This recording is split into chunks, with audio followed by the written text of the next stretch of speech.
Hello, flock. It's Daniel. I hope you all had a wonderful, glorious Memorial Day weekend.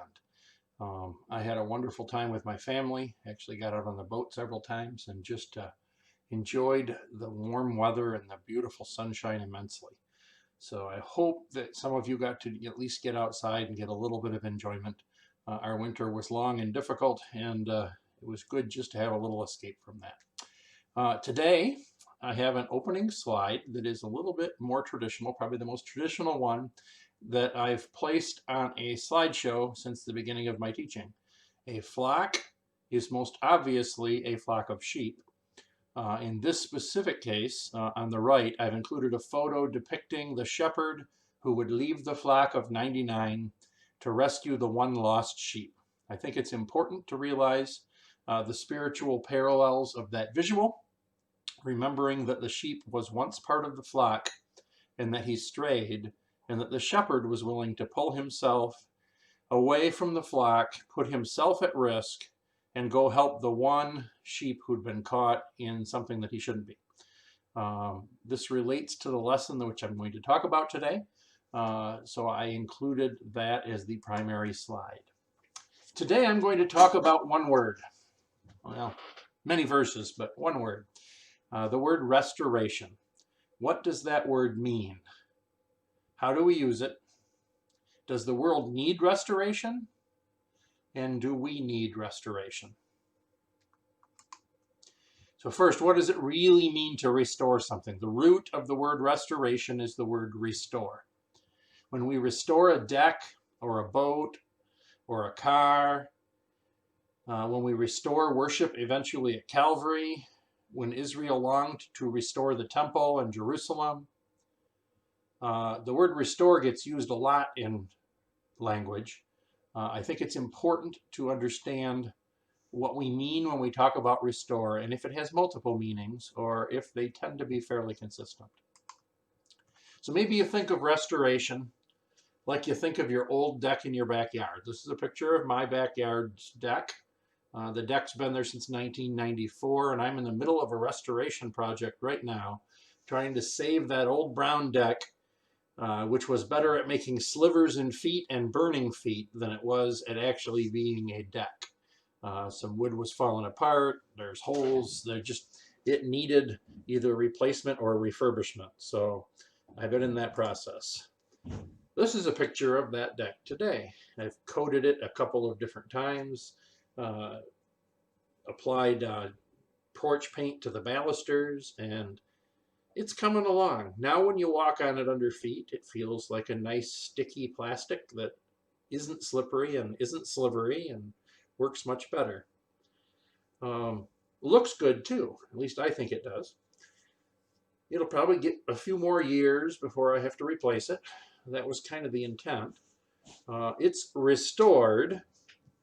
But decks that are restored still don't last forever, do they? And they're not new. There's a little difference, but they're functional. You may think about old cars. Some people love to restore old cars. A car can be restored from an old eyesore sitting in a junkyard to a thing of beauty. If you have enough manual work and skill set and money, because anyone who's ever restored an old car knows they are a bottomless pit for money. There are a ton of things that need to be done. But we have to admit the results can be quite remarkable, can't they? And there's something different about a restored old car than a brand new car. No matter how cool the new car is, the old car still has something about it that's cooler now than it was actually when the car was released. So that's restoration of cars. This is pictures of the temple in Capernaum on the Sea of Galilee. Capernaum is where Peter lived and where Jesus started his ministry. Temple's literally next door to Peter's house. You can see between them, certainly. There might have been houses in between at the time, but right now there's nothing but space between because these places are very popular with the tourists. So what does it mean to restore a temple? You could go back and try and rebuild this temple to be what it looked like at the time of Jesus and Peter, but would it really be restored or would it be rebuilt? there's some debate there, isn't there? So what's the difference between rebuilding and restoring? Rebuilding basically talks about new construction or putting something there that never was, where restoring may be trying to take and bring back something that was, still is, but is decayed back to some of its former glory. There's an attitude of renewal, but not an attitude of the new part of renewal. It's not new as much as it's just you get a glimpse of what it used to be of the past. Sometimes you hear the word referred to what we have in life. A TV salesperson and maybe some doctors will tell you about restoring the rhythm of your life. They talk about work and sleep cycles. They talk about digestive systems that are out of whack, and how do you get that cycle back into place? How do you restore the natural flow of things? Maybe your blood pressure gets high or out of whack, and you've had to adapt or adopt some dietary changes to try and get things to work like they used to. As we get older, most of us, I think, have to deal with some of that. Our goal with these changes is to make things function like they were designed to function, to take the rough edges off that have developed over time, but it's really not to replace ourselves, is it? It's just to restore what once was. We talk about restoring relationships. Each of us, no doubt, has suffered the pain of a broken relationship. Perhaps an estranged child, a spouse that's separated from you, or divorce, maybe a friend of old that we no longer talk to or will no longer talk to us. We all long for restoration of what once was in relationships. Or if you live in Wixom or Sanford this week in the other side of Michigan, you're longing for restoration at what once was also. Tongue's a little twisted, kind of like that road. Water is necessary to sustain life, but when you get too much of it and it's unleashed without any kind of control, it makes significant damage, doesn't it? We've all seen the news of that. Even our own Bradfords this week know and understand the meaning of unleashed water. When you find your boat and your dock on the other side of the lake, you long for restoration, don't you? And I think all of us, every single one of us, is totally sick of the graphic on the top right of this slide, and pretty much all of these slides.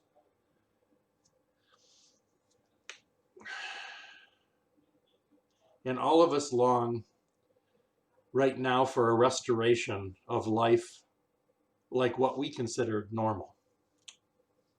Some of you are probably pretty militant right now about wanting life to go back to normal. And others of you are probably pretty militant right now that we can't go back to normal because it's just too dangerous. Either way, all of us are desiring restoration, aren't we? We don't want to be in the place we are. We want the path that gets us back to what things once were. We want to sit down in a restaurant and have someone make us food and serve it to us.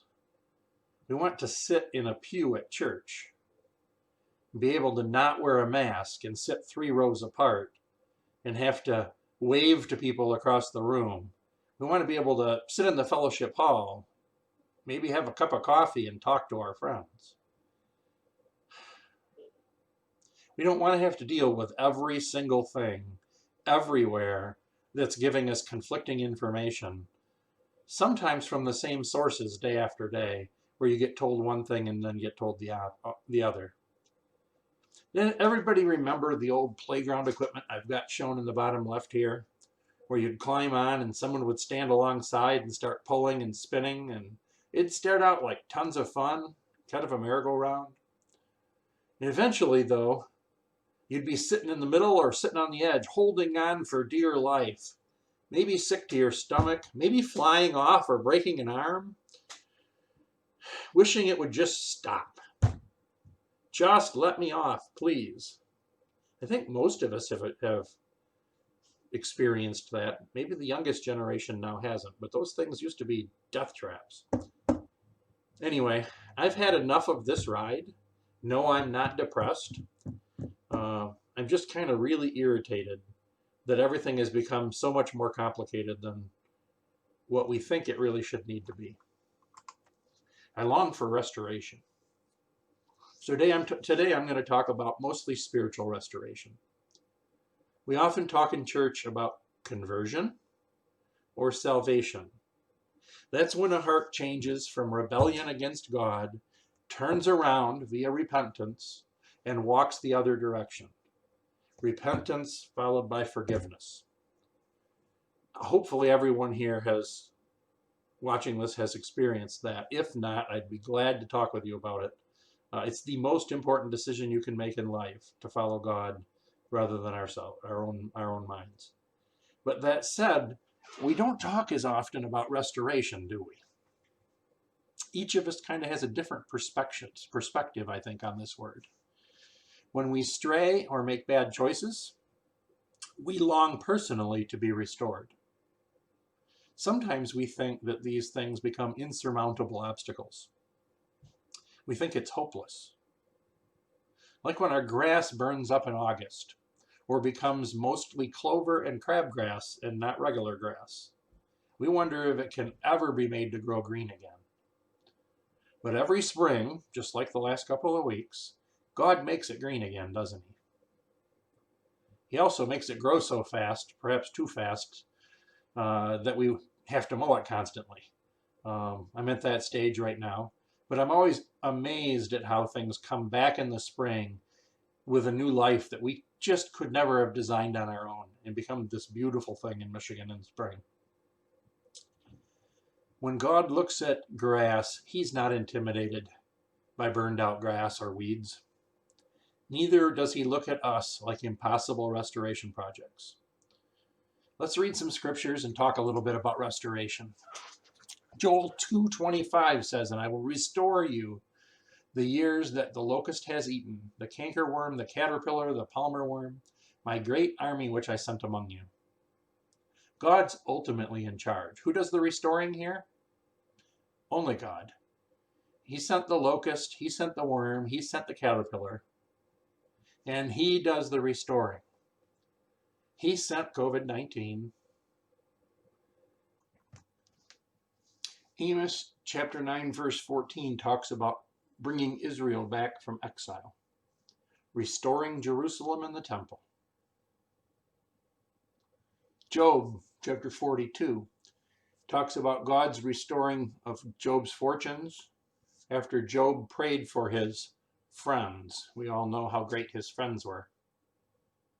2 Corinthians tells us to strive for restoration, to encourage one another, to be of one mind, and to live in peace. Prophet Jeremiah promised that God would restore health and heal the wounds of Israel, despite being hated by all the nations. So let's be clear here. God is the only one who can restore. But does God use humans to do the restoration? 2 Corinthians clearly says that we have a role if we're to strive for full restoration.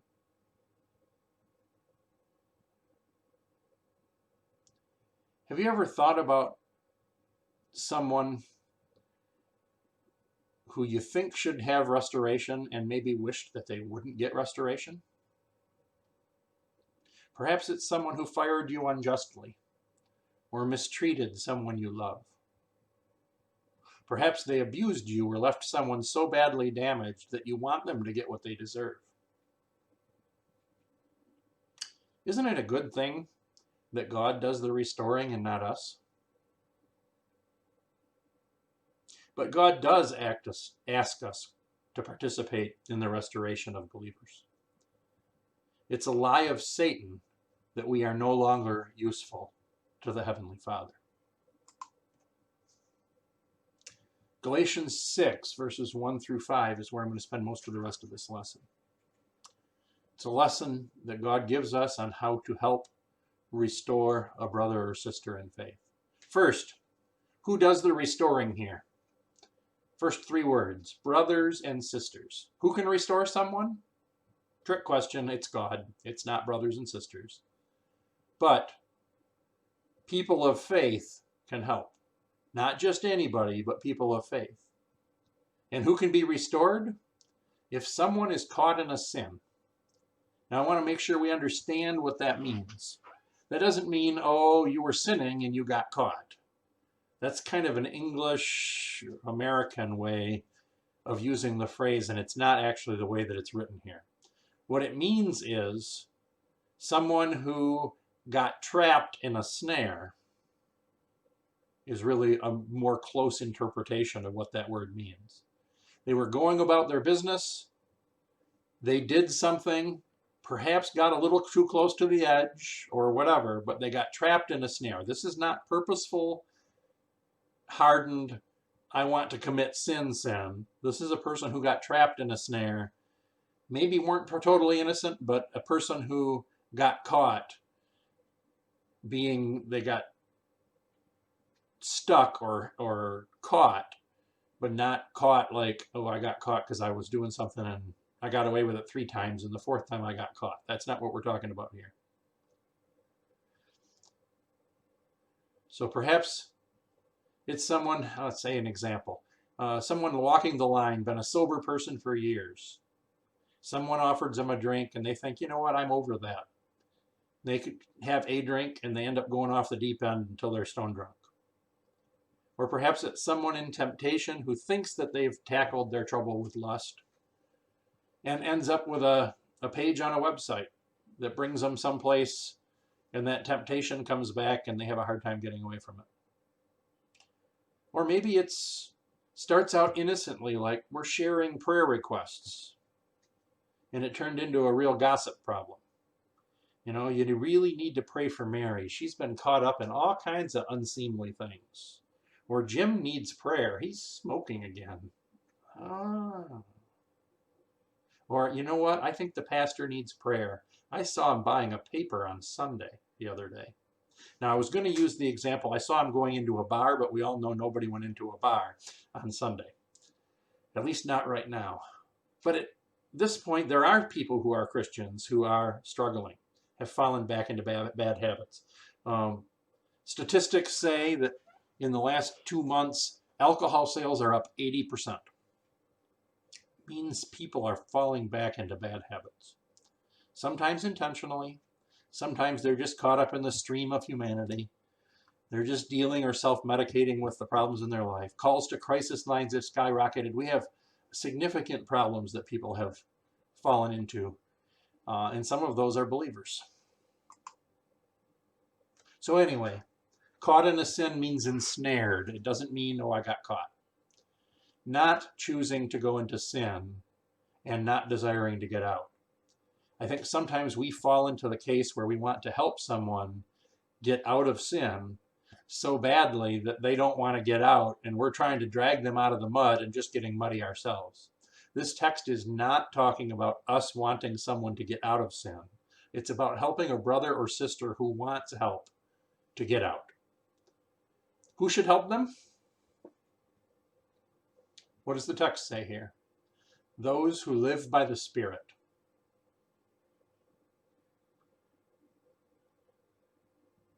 But we should watch ourselves.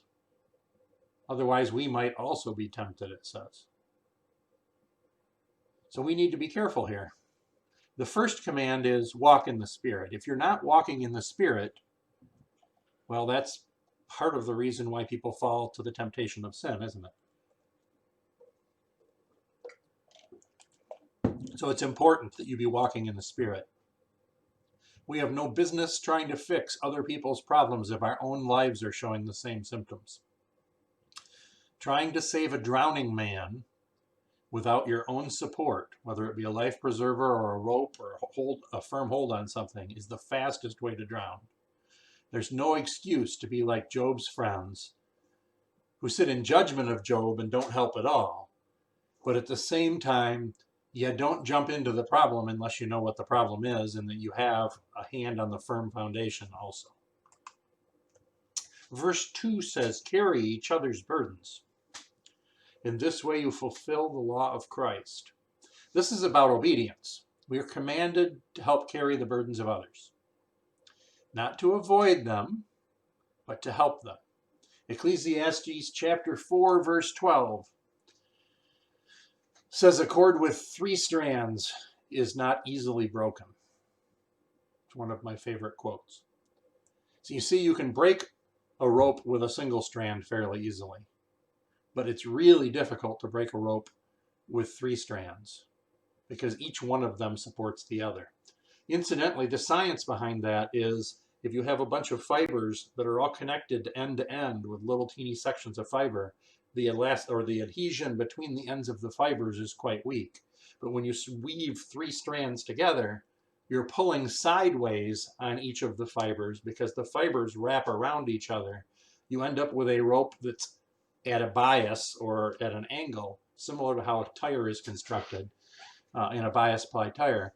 The purposeful reason for crossing those fibers is to increase strength because you can't pull off the end of one fiber without pulling across another fiber.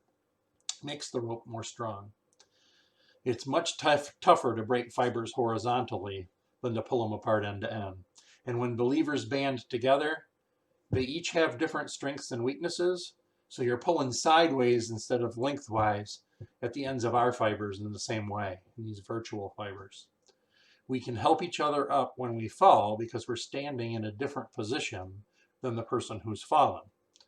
It makes it easier. It makes it stronger. We can approach things from that different angle. That's what's key and important to help each other with their burdens. Note the last part of that verse. This is how you fulfill the law of Christ. This is by being obedient. Or this is being obedient. 1 Timothy 5:6 says, she who gives herself to pleasure is dead even while she lives. In other words, if you live for comfort or ease or lack of pain, you might as well already be dead. Life is not about pain avoidance. Helping carry someone else's burden will often involve pain. Sometimes we feel like we're the ones being punished. But this is how we are obedient to the Lord. This is not through avoiding pain, but through carrying each other's burdens. Verse 3 continues, if anyone thinks they are something when they are not, they deceive themselves. It's like looking into a mirror, as James says, and then walking away and forgetting who you are. Remember that God's the only one that can do restoration. Do not get a Messiah complex and think that you can solve the problem. We like to think we can do something. We're supposed to do something. This is where it gets a little weird. We're supposed to do something, but it doesn't mean that we do the restoration. It just means we're adding a strand to the rope, and God himself is still pulling the rope. If there's not someone on the other end pulling the rope, and if the person being saved doesn't want to be saved, adding a strand to a rope doesn't make a difference, does it? But if you do add a strand to the rope, you can add strength. And God will faithfully pull the rope if the person wants to be restored. So we shouldn't be deceived into thinking we're the Savior or that we can restore the people who don't want restoration. Then comes verse 5. Each one of you should carry your own load. At first glance, this verse looks like an exact opposite of verse 2 that said carry each other's burdens. How can each one of us carry our own load when we're supposed to be carrying each other's burdens? Obviously, they must be talking about 2 different things in these 2 different verses because one definitely looks like the opposite of the other. Verse 2 says carry each other's burdens means help each other, sympathize, be with people in their troubles, help them stand up. But in the end, verse 5 says, once you've stood up, you're the person responsible for your own deeds or lack of deeds standing before the Lord. He didn't help me is not an excuse that says, oh, then, boy, I can't punish you for that. No, God says we are each ultimately responsible to carry our own load. And that the ultimate forgiver of our burdens is Jesus and only Jesus. Only he can take that load off of us. We can't take each other's burdens off of each other, nor can we solve our own burden. but we must carry our own burden before the Lord. So this week I'd like to offer some encouragement. I think the key verse for this text is Galatians 6:2. When you see someone this week carrying a burden, help them. Don't just judge them. Don't avoid them. Don't point at them and say, oh, look at that, what poor choices get you. Help them. But if you're in the same condition that they're in, make sure you're not getting pulled into that same trap. If they've fallen off a cliff, if you don't have a firm footing on the top of that cliff, don't lean over the cliff to try and pull somebody up. You'll only end up being pulled back back off the cliff. This week, the elders sent a request to all of the leaders of classes and former deacons and people who've worked in leadership at church, asking us to be vigilant and look for people who are struggling. If you're struggling, or if you know someone associated with Calvary who is struggling, please let leadership know. The elders are begging us to not let people who need help go without help. One of the ways you might help somebody is pointing them to an elder or pointing an elder to them, or a deacon, someone who's willing to help. Sometimes it's to help and offer your own hand. But if you don't have the ability to offer a hand in that way, Calvary does and is offering that help today. Please contact Lewis or contact Bruce Hughesby or contact one of the deacons or elders that you know. They really want to help. Their sincere goal is to help others stand up. And I don't think it's coincidence that they asked us that this week. Alas, this brings me to my final slide. I'm tired, as you can probably tell from my lesson the last couple of weeks. I need a break. I'm actually really, really sick of some of the new COVID sayings that we keep hearing constantly from people and from TV. He keep hearing, we're all in this together. But we're not all in this together, are we? We might all be in the same storm, but we're all in different boats. Some of the people in the state of Michigan are on boats that are being crashed on the rocks. They're losing their livelihoods of generations. Some people can't get a job, aren't allowed to work, haven't been able to get unemployment, and are in desperate situation. We may have just talked about some of those. If you know somebody from Calvary who's in one of those kind of situations, they might not be humble enough to ask for help, but Calvary is there to help. Some of the people are being tossed around in the middle of the lake. They're not crashing on the rocks, but it's certainly not an easy storm. And others of us are safely in a government harbor. We all desire restoration, but that looks different to the people in each of those different boats, doesn't it? We keep hearing this is the new normal. Jim even mentioned it on Sunday. This is not the new normal. I understand what he means. He means we probably have to tolerate this for a period, but this will never be a new normal. No more than living in communist China with an oppressive government that doesn't allow religious freedom is considered a new normal. It might be we have to get used to this, or that we might accept it, but it is never going to be normal. Normal's the condition that man was in the Garden of Eden. That was normal before the fall. We need restoration, not a new normal. Restoration is what God offers. We keep hearing the word unprecedented. I hate that word too. Boy, there are a lot of words I'm going to hate forever because of this COVID thing. The Bible tells us there truly is nothing new under the sun, doesn't it? Unprecedented is not a true statement. When you hear the word, someone's lying.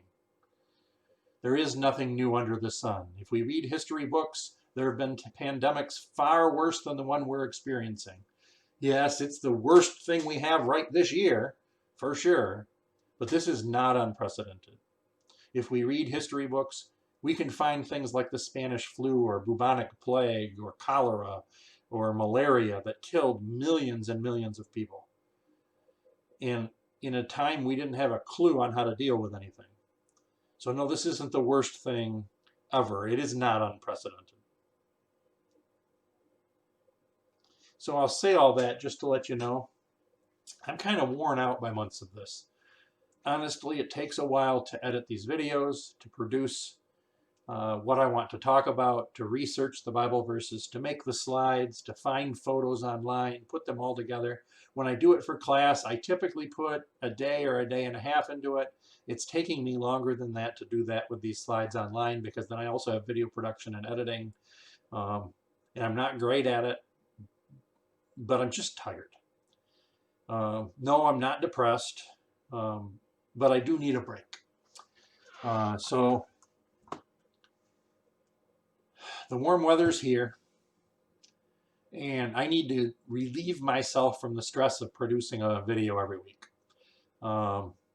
It's time for me to take some time off. I've taught every week through the summer in some previous years in this class or other classes, and I know that by fall I grow to resent teaching and the class, and I don't want to get that way with the flat class.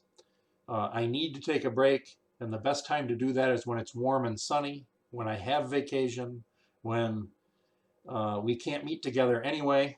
And so I'm going to take a couple of months off here. I may sporadically put a quick video together to let you know some of the things that are happening, maybe even put together a short lesson. We may have guest speakers who are willing to put some lessons together in the coming weeks, or we might not. I also didn't feel right burdening someone else with my burden in this area. Who knows? God may give us someone who can come alongside and help me teach for the summer, or willing to take a session or two. I look forward to that if that happens, and we'll enjoy watching it. I also look forward to the day that we can get together again, preferably in person, in the old normal, in our classroom.